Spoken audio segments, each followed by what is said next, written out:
Yo, wagwan. Good morning, guten morgen, buenos dias, bonjour. You know, it's been a while, you know, but we here, back again with another. Search continues, baby. So welcome back, y'all. Welcome back. Of course, it's your boy Demoy again. I've been away for some time. Life has been lifing, but the search continues. And if you guys haven't already, check out the blog, thesearch-continue.tumblr.com. And if you don't have time to do all of that, just go check out the podcast wherever you listen to them. All right, so let's get into it.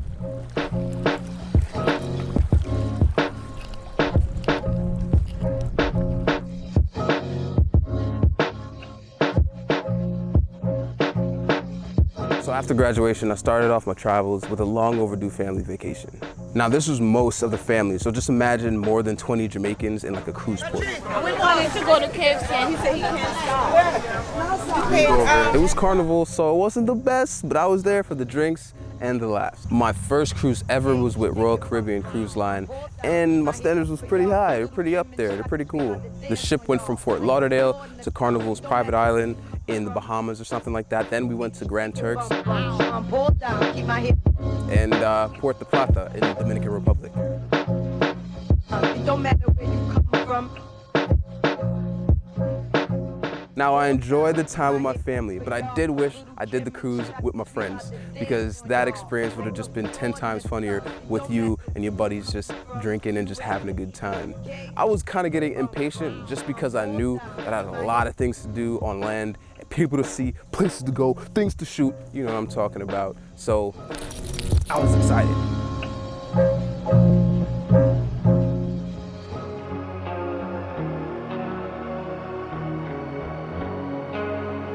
When I got back to New Jersey, I got the opportunity to work with an American heritage brand. They were looking for someone to create a visual campaign for one of their classic and top-selling fragrances made specifically for a famous hotel in Manhattan. So I went to work. I hit on my homegirl Tila because she knows everyone. I explained my situation and I asked her if she knew anyone that could help me out. She pushed a guy my way that I haven't really met in person, but now, you know, now we're good friends and such. But I've always seen him on the internet, never really crossed paths with him. His name is Vinny Seda. Check him out, he's a dope person, man. One of my favorite people. We meet on Lexington Avenue, and while we're there trying to figure things out, you know, it's a little gloomy, it's kind of cold because winter is approaching. You know, there's girls walking by on the street, you know, stopping him like, oh my God, are you him? Are you that guy? And I'm like, damn, bro, I'm trying to get like you. Like, you know, teach me. What is it? So we wanted to wrap up early, so we're just doing this like 1 or 2 takes. We go down the street and he says to me, he turns and says, yo man, you know it's gonna snow. And I'm like, what, today it's gonna snow? And he's like, yeah. So right there the snow starts to fall. I'm like, bro, let's just go diagonal. Like there's no cars coming, a super jaywalk this whole avenue. And we did it, and this is the shot.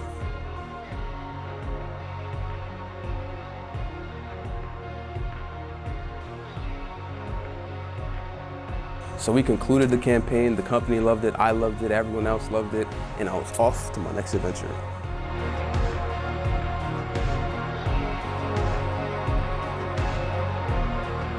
So a few weeks go by, and I get a call from my homie Retro.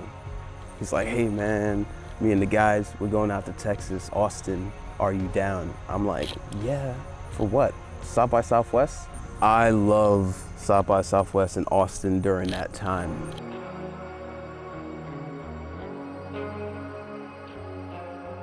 And as soon as I got settled, got me some barbecue, a little bit of Whataburger. Yeah, I was on some fats. But right after that, I connected with my homies, Henny, Retro, and Prince.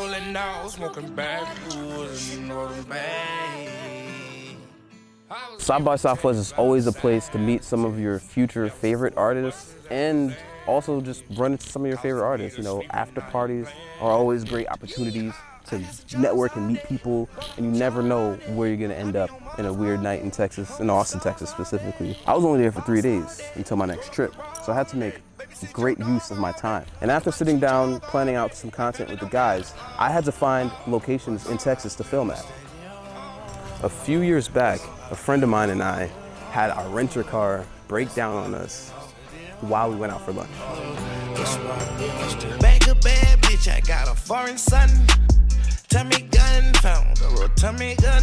I dropped a muley on my chain like I know beer bun. While we awaited the roadside, she took me to a nearby creek that was so beautiful that I promised that I'd return.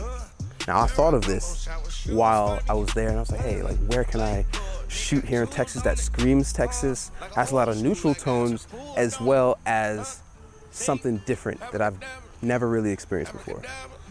I had to find this creek again. I wanna wrestle, the bread ambassador. No nothing that's matter to him. And I found it. I literally had to retrace my steps, go through the whole, like, oh yeah, we broke down somewhere around here. It took me about 45 minutes, but I found it. And I saved it this time in my index of places, and we were on. I brought these guys out there and they were so amazed at this location, and it wasn't as warm at the time we visited, so it just gave off a really earthy tone, as you can see here. We were dressed perfectly for it, and I was just trusting God that I didn't fall over into that creek with my camera. That waterfall was really crazy. We got a nice barrel roll, rotating shot. I was just praying that there was no snakes under those rocks. And there was one take that it was so beautiful that I forgot to hit record. And I just remember it in my memory, but it didn't make it, but we still made something great. We made a music video for Retro is Awesome called Hate or Shine.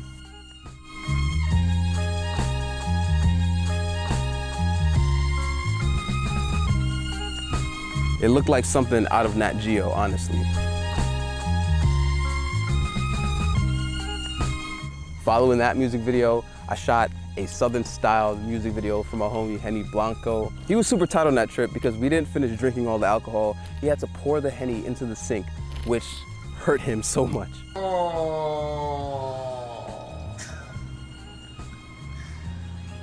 Was it pain and samples, right? Right. We was working hard on that trip. A memorable moment with the guys. I am so glad that my last time being there was with them and we had such a great time. But it was time to move on to my next adventure.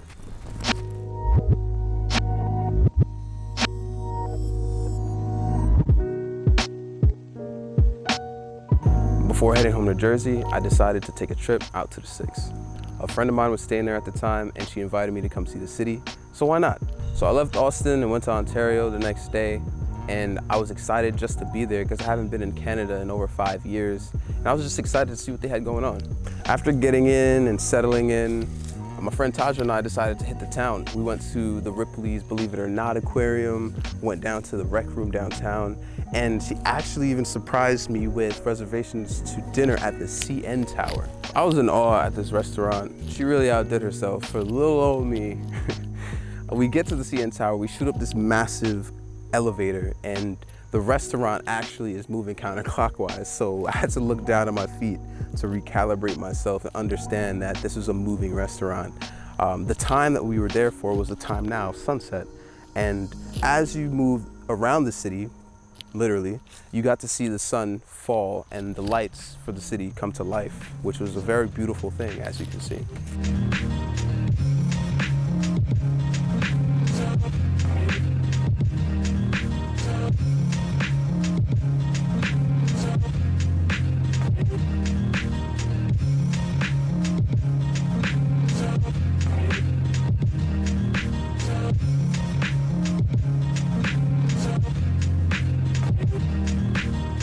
But the fun wasn't over. To complete my little North American tour, I get home and my guy E-Smoke gives me a call and he says, bro, Yasiin Bey's exhibition at the Brooklyn Museum is still going on. We must go because we cannot hear this album anywhere else. I agree. So I reconnect with my guys, Retro and Wani. Last time I seen them was in Texas.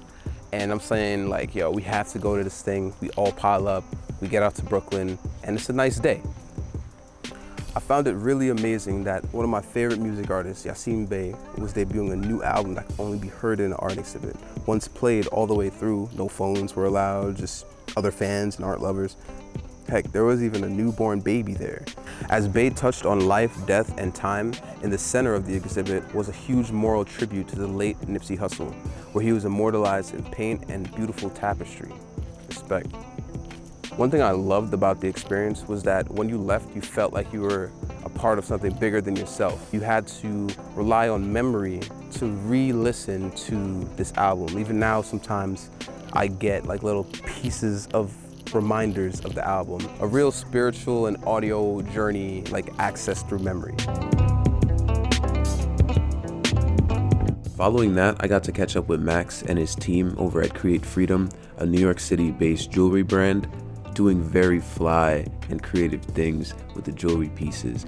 We filmed a digital campaign for a new line of their jewelry pieces and accessories. We shot on the rooftop here in New York City with the backdrop of course, the Freedom Tower. It was very fun. The models were super talented, and we even got some in-studio photographs. I really enjoyed this project because not only was it long overdue, but it just involved a lot of my friends from Rutgers, and that was so great. I got to spend some time with my boy Saint, Brittany, Maxine. This night was epic, but you know, I couldn't leave New York City without visiting the godmother of Brooklyn herself, my big sis, Harana. She's such a great person and human in general, so you know, reconnecting with all my friends and just getting refreshed and having some great talks is always necessary. So I do think that's all we're getting into for now. Thank you guys always for tuning in, subscribe, and as always,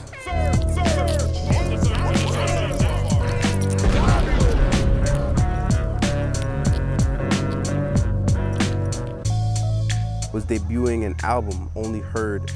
Hold on. See, that's why I brought that Zyrtec. He was super tight on that trip.